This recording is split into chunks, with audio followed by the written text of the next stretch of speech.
Hello and welcome. I'm Leonaura Rhodes, results coach, author, and retired physician. I've been thinking a lot over the last few days about how I can help people in this weird time when our lives are turned upside down by coronavirus. As a coach, I have a wide network of friends and colleagues who are experts in their field. So I've decided to record a series of interviews to bring you words of wisdom from some of these people, because in these times we are stronger together.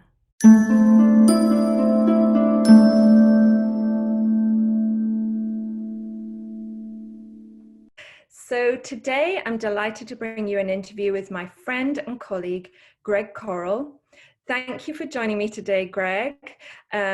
Just to tell you a little bit about Gregg, Gregg is a principal in New York City. He is author of The Gifted Storyteller, The Powers and the Stories You Tell, and a results coach. So he's a really, really busy man and juggling a lot of things at this moment. So I'm really honored to have you on the call today. Thank you for the time. So Gregg, my first question for you is, do you have any advice for parents who are homeschooling their child for the first time? First off, thank you, Leonora, for having me, and it's a pleasure to be on. For parents who are doing this for the first time, I think the main thing to set up is consistency of schedule. That, people in general thrive from certainty of knowing what's going to happen throughout their day. And right now, things are kind of uncertain for a lot of people, and especially for kids, because oftentimes kids look to their parents for comfort and safety. And right now, so many parents are feeling unsafe and uncertain. So creating a schedule for the day or for the week that allows the child to know exactly how things are going to flow will definitely help during this time. Some other things in terms of that you can help with kids with are really creating a structure and space for their learning. So in other words, whether you're using a living room or area in their room or area in the kitchen, creating a set space for them to learn in so that they know that's their desk, so to speak. I love I that. know some people who are even taking a desk they usually sit at or a table they usually sit at and literally turning it slightly to create a different area. And the same thing actually would be good for parents as well, because many parents are juggling their own work right now with being a caretaker and a teacher, et cetera. So something that you can do for yourself as a parent is, again, creating a workspace. If there are certain signs you have or images that you had at your desk at work, to have those same images in your workspace at home to create a set mind space, but that's in a physical space as well. What else can I tell you in terms of things that would make this a little easier for parents in homeschooling is really to be understanding and be patient. It's very new for, just like it's new for you, it's new for a lot of kids. It's new for a lot of teachers who are transitioning to remote learning and digital learning at this point. So the expectation around what teaching and learning is a little different right now. And it will get more fluid in time. It depends on when your school system switched over to remote learning. In New York, we switched over within the past week. So it's just the infancy of this whole process. So making sure that you're patient, making sure that you're creating breaks for your child, making sure that you're using the opportunity even to bring in some fun activities. Like, in other words, maybe there was a point in your life or in the past couple of years where you said, you know what, I would love for my child to cook more with me, or I would like my child to learn more about how to manage money or be more organized. It's a perfect time for you to create a bond with your child by spending time with them, but also introducing your own kind of curriculum about what you want them to learn and what skills would be great for them to have in life. So those That's are a few wonderful. things that could be done. Yeah, those are wonderful ideas. Thank you so much. So many of those things I hadn't thought of myself. So that's amazing.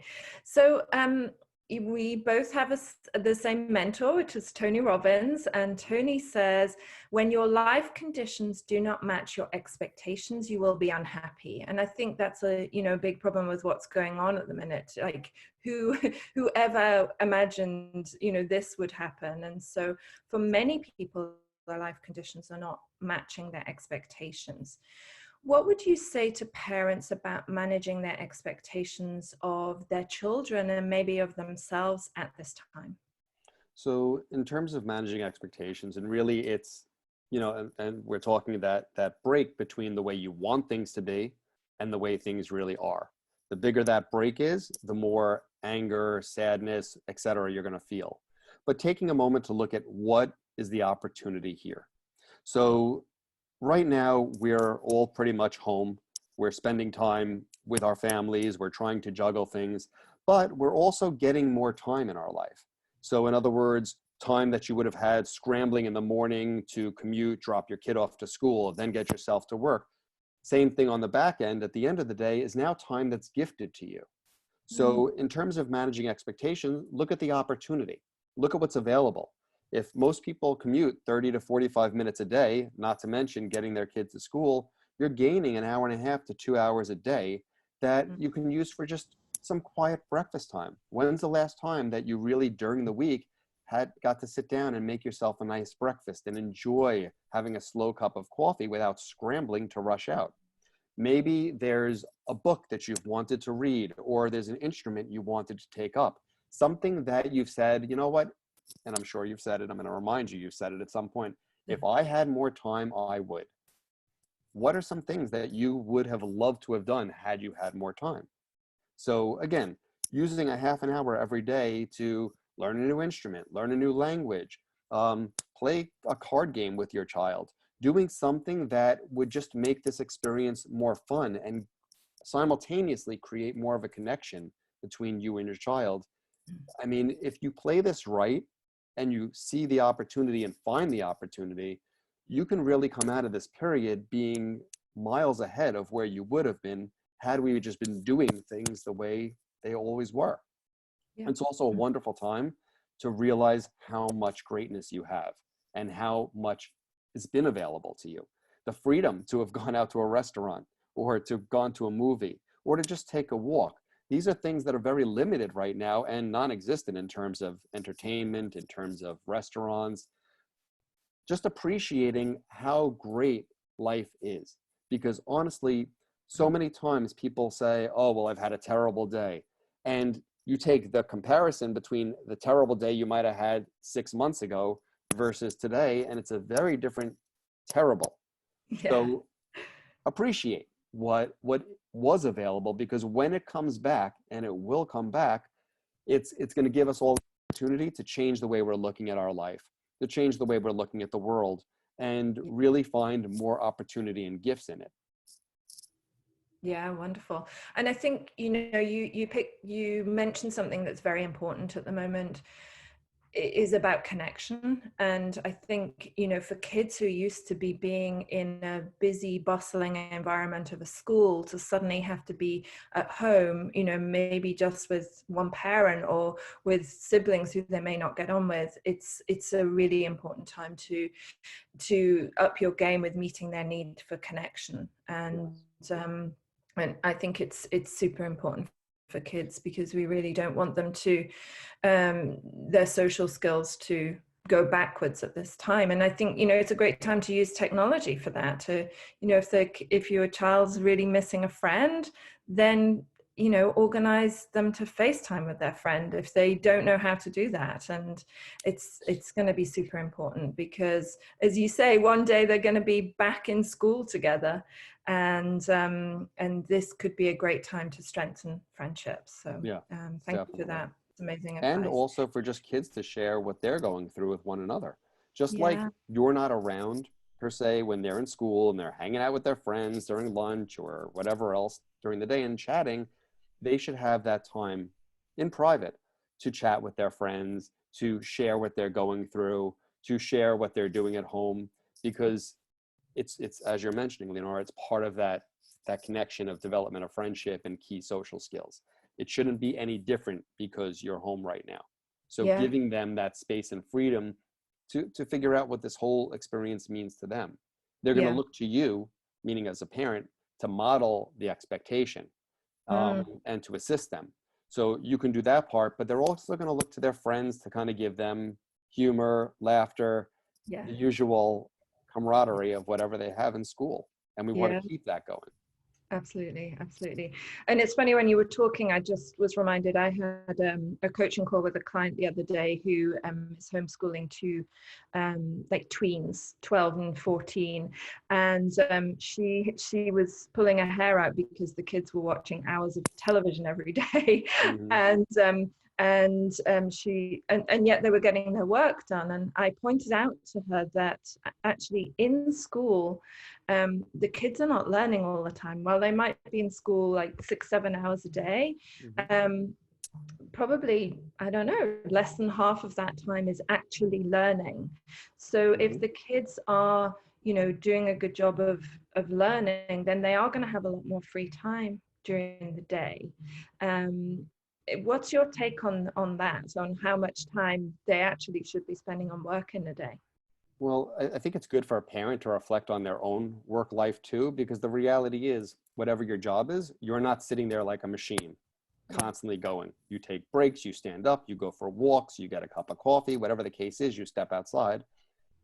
On average, statistically, they say the average person works maybe 18 to 20 minutes per every hour that they're actually at Yeah. work. So yeah, school is going to look a little different. And some kids really benefit from having music on or TV on. It may not be that they're distracted. It may just be bringing them comfort, that at Yeah. this time they have something that makes them smile. It doesn't mean necessarily that they're distracted. They still can be focusing on work and having TV or music on in the background. Or as many teens, especially when they're learning, they're constantly on their phones chatting with one another anyway. Yeah. And sometimes that's social, and sometimes it's help me out with this. So Right. again, creating that space and freedom, number one, for them to have, but number two, it's a great way for you to learn more about your child, to see Uh, how they operate best, to see what helps them thrive.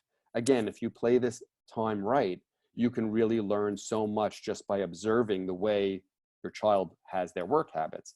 I can give you from my daughter. I mean, she's definitely, in terms of work experience, I mean, she gets on at the start time and she's been working. mm, Having said that, I see some of the quality of work that she gets in, and she puts in the minimal sometimes, but that's no surprise to me. So it yeah. gives me the opportunity to talk to her about that and kind of see how she is when I'm not there or when the teacher's not there. And in all of our cases, how does our child think and operate when parents are not watching them, which is one of the greatest gifts a parent can give their child, is to hope that we've taught them in such a way that when nobody's looking, they make a good decision. So it's a Mm, great time for you to kind of stand back as a parent, even just by listening from another room and observing how your child's acting and what they're doing when nobody's watching. You might really be surprised. I've spoken to a lot of parents who can't believe how their kids are stepping up, especially in the teen world. Many are actually helping out at home when they're blown away. They're surprised that their kids are actually helping out. But under stress, and when it comes down to it, you kind of see what the person's made of. Let them shine and give them the space to shine. Stepping back, not jumping in too quickly. It was something actually that happened the other day. It was a quick lesson for me because I helped my daughter with something, and I even said right as soon as I did it, I probably should have waited a couple of moments before helping you. And she actually said, yeah, you should have. So it's that kind of thing. Step back, giving them the space to figure this out just as much as you're trying to figure this out. that's beautiful. Thank you for sharing that.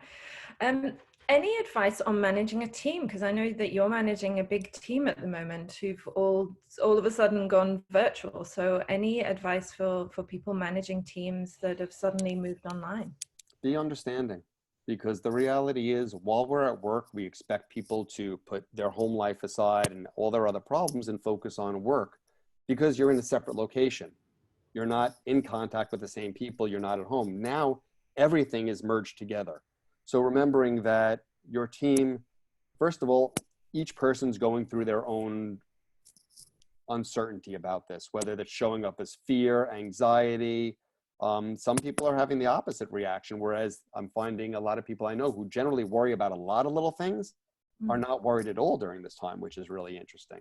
So creating that space for your team to, same as your kids, let them be a little, understanding that they have their own anxieties, they have their kids that they have to manage, they have family members, maybe elderly parents that they can't get to right now. So there's a lot of confusion, the best thing you can really do is probably connect with them. Sending a text to a staff member, not as a group call, but just checking in with your staff one by one over the course of the next couple of weeks. Doesn't have to be every week, but just sending a quick text, hey, I'm thinking of you, I'm here if you want to talk, or just picking up the phone and calling them just to check in, not about work, but just to see how they're doing. That's a great way to, number one, show that you're being human at this time and understanding, but it can go a long way because they're going to remember at a time when they were very vulnerable, you were there for them as their leader. And doing that will allow them to feel even closer to you. And as a result, probably even more supportive of you and the work that the team is doing in general. That's amazing advice. Thank you. Thank you, Greg. So before we finish today, is there anything else that you'd like to add and share with people? I guess the only other thing is step out of your comfort zone in certain ways. There's a lot of companies are stepping up in a great way right now with online learning and events and platforms, and they're sharing it all for free. Yale has opened up a whole slew of courses. They have a very popular course called the Happiness Course, which you can't take if you're not in Yale, but right now, anybody can take it. A lot of companies that do health and wellness are offering 3 to 6 month free access to all of their workshops or whatever they have online. I know if you've heard of tapping, for example, for stress relief, that stuff is free for the next 6 months. There's just so many. Lincoln Center is another example. Lincoln Center in New York, again, there are so many shows and performances that you'd have to pay $60 to $150 for to sit in, and now you could just watch it online for free. They're opening up everything, including classes for children. So search what's out there because this is a wonderful time. Things that we would never have access to, we're being just given for free out of the kindness of people's hearts and the want and willingness to make this work for everybody. So search things out, sign up for emails, sign up for whatever, see what comes your way, and ask friends what they're doing. Because again, it's a great time to try something you've maybe never tried before. And the last thing I'm going to remind everybody is really take time every day to take care of yourself. 10 minutes even of physical activity to get yourself going, some jumping jacks or marching in place, anything to get your body fluid and going so that it stimulates your mind and puts you in a good space. It's essential right now to guard your mind. As Jim Rohn, Tony's mentor, always says, you got to pull the weeds. You've got to guard your mind like, it's the most valuable thing in the world because there's so much energy of negativity and fear happening right now that we're all being exposed to. And you have to protect yourself during this time. And that you do that by taking care of yourself. Yeah, absolutely. It really is super important now. And I think it's also important because you're modeling to your kids about self-care as well. And as they grow up and become adults, it's important that they understand that need also. So, well, Greg, I would love to thank you. This event in time. Sorry, Greg, we lost you for a second. They are going to remember this. Am I back? You're back. Got me? Yes. Okay. Just remembering that this is an event that kids are going to remember for the rest of their life.